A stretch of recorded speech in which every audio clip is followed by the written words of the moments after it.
Hey everyone, welcome back. हाजिर हूँ आपके लिए लेकर एक साइकोलॉजिकल हॉरर थ्रिलर मूवी की एक्सप्लेनेशन जिसका नाम है समवन बिहाइंड यू। ये फिल्म साल 2007 में रिलीज़ हुई थी एंड इसकी IMDb रेटिंग है 5.6 स्टार्स आउट ऑफ 10, जो कि मेरे अकॉर्डिंग और भी ज़्यादा होनी चाहिए थी। दोस्तों, अगर आपको ये वीडियो पसंद आती है तो प्लीज़ इसे लाइक एंड कमेंट ज़रूर करिए, साथ ही प्लीज़ चैनल को सब्सक्राइब कर लीजिए। Now with no further delay, let's begin.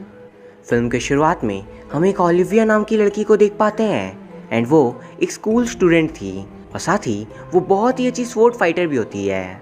School में उसकी एक खास दोस्त थी जिसका नाम था एवा एंड वो दोनों ब्रेक टाइम के दौरान बात कर रहे होते हैं कि तभी एक मिस्टीरियस लड़का ओलिविया को घूर के देख रहा था एंड ये देख ओलिविया थोड़ी डर जाती है। फिर शाम को स्कूल की छुट्टी होने के बाद ओलिविया घर जा रही होती है अपने बॉयफ्रेंड आइजैक के साथ, पर तभी रास्ते में रुक वो दोनों एक दूसरे को हक कर लेते हैं एंड ये पीछे से ओलिविया की छोटी बहन डेजी देख लेती है और वो कहती है ये बात तो ब्रेकिंग न्यूज़ है, घर पे बतानी पड़ेगी। लेकिन ओलिविया किसी तरह उसे रोक लेती है। फिर घर आकर उन दोनों को पता चलता है कल उनकी आंट जीसुन की शादी है एंड अगली सुबह वो सब मैरिज फंक्शन में जाते हैं जहाँ ओलिविया और डेजी पहले आंट जीसुन से मिलती है और फिर उनकी छोटी बहन आंट जीन से। कुछ देर बाद वहाँ पे ओलिविया का बॉयफ्रेंड आइजैक भी आता है एंड यहाँ हम क्लियरली देख पाते हैं ओलिविया ने घर पे आइजैक के बारे में सबको बता दिया था।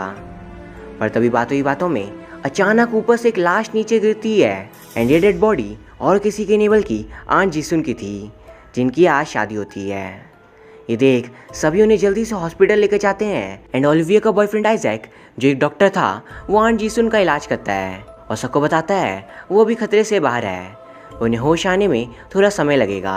फिर सारे परिवार वाले घर लौट आते हैं, सिर्फ आंट जीन और ओलिविया वहाँ पे रुकते हैं एंड वहीं ओलिविया और आइजैक कॉरिडोर में घूमकर बातें कर रहे थे कि तभी वो नोटिस करते हैं आंट जीसुन के केबिन में जीन मौजूद है और वो उसे मारने की कोशिश कर रही थी, पर रूम का गेट लॉक होता है एंड जाकर भी ओलिविया उन्हें बचाने नहीं जा पाती एंड उसकी आंखों के सामने आंट जीसुन को उनकी ही बहन जीन मार देती है एंड ये देख आइजैक मदद लाने के लिए जाता है, पर उसके जाते ही जीन रूम से बाहर आती है और बिल्कुल अजीब बिहेव करते हुए बेहोश हो जाती है एंड ये देख ऐसा लग रहा था मानो जैसे वो कोई और ही हो। फिर कुछ समय बाद जीसुन का फ्यूनरल होता है एंड डिटेक्टिव जीसुन के फादर से पूछते हैं आखिर जीन ने उसे क्यों मारा होगा, क्या उन दोनों के बीच कोई प्रॉब्लम्स थी। और उसके फादर कहते हैं जीन ने उसे नहीं मारा बल्कि हमारी फैमिली का एक श्राप है जो सालों से चलता आ रहा है एंड इसका तोड़ अभी तक किसी को भी नहीं पता। ये सुन डिटेक्टिव कहते हैं आपको ये कोई श्राप लगता है तो मैं आपको बता दूं, इस महीने मुझे ऐसे केसेस मिले हैं जिसमें एक बच्चे ने अपनी माँ को मार दिया, ये फादर ने अपनी बच्ची के साथ बदसलूकी की, यही नहीं एक भाई ने अपने ही भाई को मार दिया प्रॉपर्टी के लिए एंड इन सब के सामने आका केस तो कुछ भी नहीं। वहीं दूसरी तरफ हम ओलिविया को देख पाते हैं जो अपने आंट जीसुन की मौत के बाद काफ़ी ज़्यादा उदास थी, पर आइजैक उसे संभालने की कोशिश करता है। फिर रात को घर पे सोते वक्त ओलिविया को एक सपना आता है जिसमें एक रूह उससे आकर कहती है अगली बारी तुम्हारी है, और ये सुन ओलिविया के रोंगटे खड़े हो जाते हैं। फिर अगले दिन स्कूल में क्लास के दौरान एक टीचर आते हैं ओलिविया को बुलाने। दरअसल वो स्कूल के लिए एक वीडियो बना रहे थे जिसके लिए उन्हें ओलिविया की ज़रूरत थी, पर वो मेडिकल रूम में होती है तो ये देख टीचर वहाँ से जाने लगते हैं। पर तभी क्लासरूम में ऑलरेडी मौजूद जो टीचर थे वो उनसे कहते हैं प्लीज़ आप मेरे को अपने साथ ले जाइए। वो क्लास की टॉपर स्टूडेंट है लेकिन दूसरे टीचर को ओलिविया ही चाहिए थी क्योंकि उसकी प्रेजेंटेशन स्किल्स बहुत ही अच्छी थी एंड ये सुनकर मे और क्लास टीचर दोनों को बहुत बुरा लगता है। इवन क्लास में बाकी सारे बच्चे मे का मजाक उड़ाते हैं। ये देख मे मेडिकल रूम में जाती है और गुस्से में ओलिविया को मारने की कोशिश करती है, पर दूसरे बच्चे आकर उसे बचा लेते हैं। पर ओलिविया और मे की लड़ाई में मे घायल हो जाती है एंड इसीलिए उसका दूसरे स्कूल में ट्रांसफ़र कर दिया जाता है। फिर शाम को ओलिविया आइजैक के साथ घर जा रही थी, पर वो रास्ते में याद करती है उसी मिस्टीरियस लड़के को जो उसे फिल्म के शुरुआत में घूर रहा था एंड उसी शख्स ने उसे स्कूल में बताया था उसके साथ जो भी हो रहा है वो अनजाने में नहीं हो रहा एंड उसे अब और भी ज़्यादा सतर्क रहने की ज़रूरत है। इवन वो अपने फैमिली पे भी भरोसा नहीं कर सकती और तो और उसे खुद पे भी भरोसा नहीं करना चाहिए एंड अगर ज़रा सा भी वो चूक गई तो उसकी जान भी जा सकती है। फिर अगले दिन स्कूल में क्लास टीचर ओलिविया को मारने की कोशिश करती है क्योंकि उसके कारण ही मे का ट्रांसफ़र हुआ था। दरअसल मे क्लास टॉपर थी और वो क्लास टीचर की सबसे ज़्यादा रिस्पेक्ट करती थी, इसलिए उसके जाने से टीचर बहुत दुखी थे और वो ओलिविया को मारकर अपना बदला लेना चाह रहे थे। लेकिन ओलिविया का क्लासमेट ली आकर उसे बचा लेता है एंड ये सब दूर से वो मिस्टीरियस लड़का भी देख रहा था। फिर ओलिविया उस लड़के से बात करती है कि आखिर यहाँ पे हो क्या रहा है एंड अब उसे क्या करना चाहिए ताकि ये सब ठीक हो सके। एंड वो लड़का अपनी कई वही बातें रिपीट करता है, किसी पे भी भरोसा मत करना, खुद पे भी नहीं। पर ओलिविया को इसका मतलब समझ ही नहीं आता। बट फिर घर आकर वो अपने फादर और डिटेक्टिव के साथ हॉस्पिटल चली आती है अपनी आंट जीन से मिलने, जो उस दिन से आज तक बेहोश थी। फिर ओलिविया उनसे मिल पूछती है आखिर उन्होंने अपनी बहन जीसुन को क्यों मारा। पर तभी जीन उसे बताती है उसकी बहन जीसुन का होने वाला हस्बैंड चोई जीन का एक्स बॉयफ्रेंड रह चुका था और वो दोनों एक दूसरे से बहुत ज़्यादा प्यार करते थे। पर जब जीन चोई से पूछती है आखिर वो किससे प्यार करता है तो चोई उससे कहता है कि वो प्यार तो जीन से ही करता है, लेकिन उसके साथ शादी नहीं कर सकता क्योंकि उसकी मैरिज ऑलरेडी उसकी बहन के साथ फिक्स्ड है। एंड ये देख जीन को बहुत गुस्सा आता है और वो विश करती है कि काश उसकी सिस्टर जीसुन मारी जाए, लेकिन उसे ये नहीं पता था कि उसकी विश सच हो जाएगी। पर फिर जब हॉस्पिटल में जीसुन और जिन एक साथ थे तभी जिन को होश आता है एंड होश में आते ही वो चोई का नाम लेती है। एंड चोई का नाम सुनने के बाद का जिन को कुछ भी याद नहीं, मतलब कि जिन ने ही अपनी बहन जीसुन को मारा है, पर यह सब उसने अपने होश में नहीं किया था, बल्कि कोई अनजान रूह उसे कंट्रोल कर रही थी। फिर ये कहते हुए जिन रोने लगती है, ओलिविया को चौकन्ने रहने को कहती है। कुछ देर बाद रात को ओलिविया का क्लासमेट ली, जिसने उसे टीचर से बचाया था, वो उससे मिलने आता है। पर पता नहीं क्यों अचानक ही वो ओलिविया को पागलों की तरह मारने की कोशिश करता है, पर किसी तरह वो उससे बचकर घर के अंदर चली आती है। बट वहाँ पे उसकी मदर उसे मारने आती है, लेकिन उसके फादर आकर उसे बचा लेते हैं। यह सब देख ओलिविया बहुत ज़्यादा घबरा जाती है कि आखिर कौन है जो उसे मारने के पीछे पड़ा है। फिर अगली सुबह ओलिविया के फादर उसे बताते हैं कि उसकी मदर अपने पेरेंट्स के घर गई है क्योंकि ओलिविया की ग्रैंड मदर अभी बीमार है। एंड फिर ब्रेकफास्ट के बाद फादर ओलिविया को बाहर जाने से मना करते हैं तो ओलिविया उनसे कहती है हाल ही में आंट जीसुन की मौत हो गई और उन्हें उन्हीं की बहन जीन ने मारा है। इवन कल रात मॉम ने मुझे मारने की कोशिश की, पता नहीं अब कब आप भी बदल जाओ और मुझे मारने की कोशिश करो, तो इससे अच्छा है मैं बाहर ही रह लूँ। ये सुन उसके फादर उसे बताते हैं कि अगर वो इस प्रॉब्लम की जड़ तक जाना चाहती है तो उसे उनके पुराने गांव में जाना होगा एंड वहाँ उनकी फैमिली का एक बहुत पुराना सदस्य रहता है और इस बारे में वही कुछ उसे बता सकता है। फिर आइजैक ओलिविया को बस स्टैंड तक छोड़ने आता है, इवन उसके साथ जाने की रिक्वेस्ट करता है ताकि वो उसे प्रोटेक्ट कर सके, लेकिन ओलिविया उसे कहती है ये काम उसे अकेला ही करना होगा। एंड तभी हम देखते हैं ओलिविया के साथ बस में वही मिस्टीरियस लड़का भी था एंड वो दोनों एक ओल्ड अंकल के पास जा पहुंचते हैं और वहाँ वो बूढ़े अंकल ओलिविया को अपनी स्टोरी नरेट करते हैं कि काफ़ी सालों पहले जब उनकी नई नई शादी हुई थी तब उन्हें एक फ़ोन कॉल आया था जिसमें उन्हें बताया जाता है उनकी वाइफ का किसी और के साथ अफेयर चल रहा है। एंड फ़ोन कॉल के बाद उनकी मदर भी इस बात को कंफर्म करती है कि शायद उसकी वाइफ का कहीं पे अफेयर चल रहा है, लेकिन वो अंकल इन सब बातों पर ध्यान नहीं देना चाहते थे और वो अपनी वाइफ को नए क्लोथ दिलाने ले जाते हैं। पर रास्ते में क्रॉसिंग के वक्त पता नहीं क्यों उन्हें दूसरे आदमी के वाइफ के फेस पे अपनी ही वाइफ दिख रही थी और उन्हें वो आदमी की बातें याद आने लगती है जिसने उसे कॉल किया था।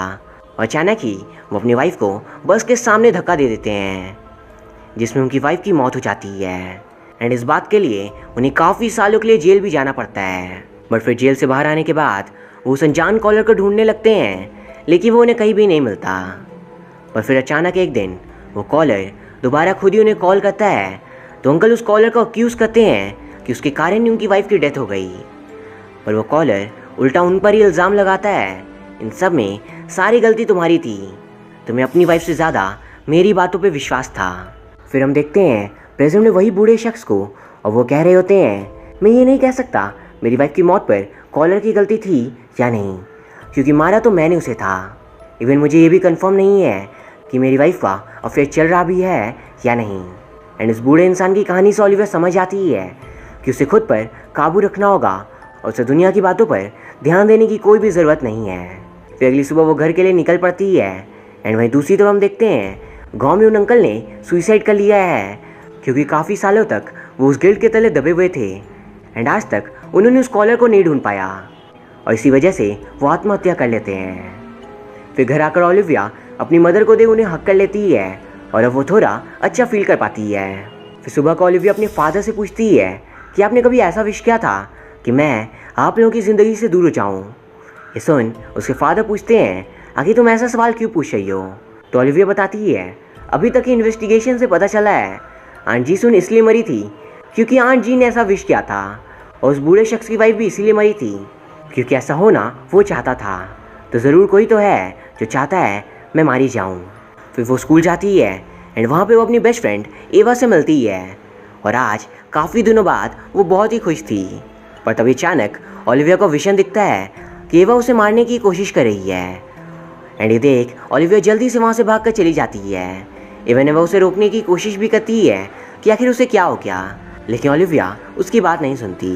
कुछ देर बाद रात को ओलिविया घर पे सो रही थी, पर तभी उसकी नींद खुलती है और वो नोटिस करती है उसका बॉयफ्रेंड आइजैक उसके घर पे है, और आइजैक ने उसके पेरेंट्स को मार डाला है। एंड ये देख ओलिविया बेहद घबरा जाती है।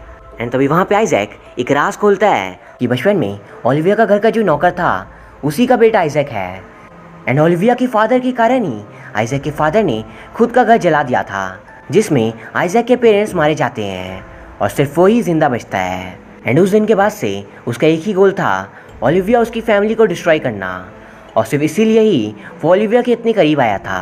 फिर ओलिविया और आइजैक में बहुत लड़ाई होती है, पर तभी वहाँ पे ओलिविया की बहन डेजी भी आ जाती है और उसकी हेल्प करती है फाइट में, लेकिन वो दोनों आइजैक के हाथों हार जाते हैं। और फिर आइजैक घर पे केरोसिन गिराने लगता है ताकि सबको जलाकर वो मार दे जैसे उसके पेरेंट्स मरे थे। लेकिन तभी ओलिविया जो स्वॉर्ड फाइटर थी वो अपनी स्वॉर्ड का यूज़ कर आइजैक के एब्डोमेन में वार करती है, पर तब तक घर पे आग लग चुकी थी एंड सिर्फ ओलिविया और डेजी ही किसी तरह वहाँ से बचकर भाग पाते हैं, पर वहीं आइजैक और ओलिविया के पेरेंट्स मारे जाते हैं। फिर कुछ समय बाद ओलिविया और डेजी दोनों हॉस्पिटल में थे एंड वहाँ ओलिविया को दोबारा एक डरावना सपना आता है, पर तभी डेजी उसके पास आकर बैठ जाती है और बहुत रोती है कि अब सिर्फ वो दोनों ही जिंदा बचे हैं। पर तभी अचानक डेजी हंसते हुए अपने पॉकेट से चाकू निकालने लगती है। इवन वो ओलिविया को मारने की कोशिश करती है, पर उन दोनों के बीच हाथापाई में वो नाइफ खुद डेजी पे ही स्टैब हो जाता है और उसकी भी वही मौत हो जाती है। एंड ये सबसे ओलिविया हिल चुकी थी। इवन तभी वो नोटिस करती है उसकी बहन डेजी ने अपने पॉकेट से चाकू नहीं बल्कि अपने पेरेंट्स की फ़ोटो निकाली थी, बट ओलिविया ने इसे नाइफ के तौर पर हेल्यूसिनेट किया और अपनी बहन को अनजाने में मार दिया। इवन डेजी उससे रिक्वेस्ट भी करती है कि आखिर वो उसे क्यों मार रही है, पर उस वक्त ओलिविया कुछ भी समझ नहीं पाती। फिर अचानक वहाँ वही मिस्टीरियस लड़का आता है और वो उसे वही बात दोबारा कहता है, मैंने कहा था तुम किसी पर भी भरोसा नहीं कर सकती, खुद पर भी नहीं। पर ये देख ओलिविया को उस पर गुस्सा आने लगता है और वो उसे चाकू से मारने की कोशिश करती है, लेकिन उसकी जगह वो खुद को ही चाकू से मार लेती है और उसकी भी वही मौत हो जाती है। एंड तभी हमारे सामने ये बहुत बड़ा राज खुलता है कि अभी तक हमने जितनी भी बार उस मिस्टीरियस लड़के को देखा था वो किसी भी जगह पे मौजूद था ही नहीं, बल्कि ये सब ओलिविया की हेल्यूसिनेशन थी, और असल में वो शख्स कोई इंसान नहीं बल्कि खुद डेथ था, यानी वो ताकत जो किसी की भी सच्ची विश पूरी कर सकती है दूसरे किसी को मारने की। वो ओलिविया की ज़िंदगी में इसलिए आया था क्योंकि उसके बॉयफ्रेंड आइजैक ने ओलिविया की मौत का विश किया था। वो मिस्टीरियस लड़का शुरुआत से सिर्फ और सिर्फ ओलिविया को ही देख रहा था एंड किसी को भी नहीं, लेकिन ये बात ओलिविया को नहीं पता थी। इवन ओलिविया की आंट जीन ने अपनी बहन जीसुन को इसी के इन्फ्लुएंस में मारा होता है। जैसे जीन अंदर ही अंदर जो उसे शादी करना चाहती थी, पर अपनी बहन की उसे शादी होता देख उसे बहुत जलन होता है, एंड यही जेलसी मौत की चाह का रूप ले लेती है। एंड इस विश को वो मिस्टीरियस लड़का यानी डेथ पूरा करता है। इवन सालों पहले उस गांव के बूढ़े शख्स ने भी इसी के इन्फ्लुएंस में अपनी वाइफ को मारा था, यानी वो कॉलर यही शख्स था।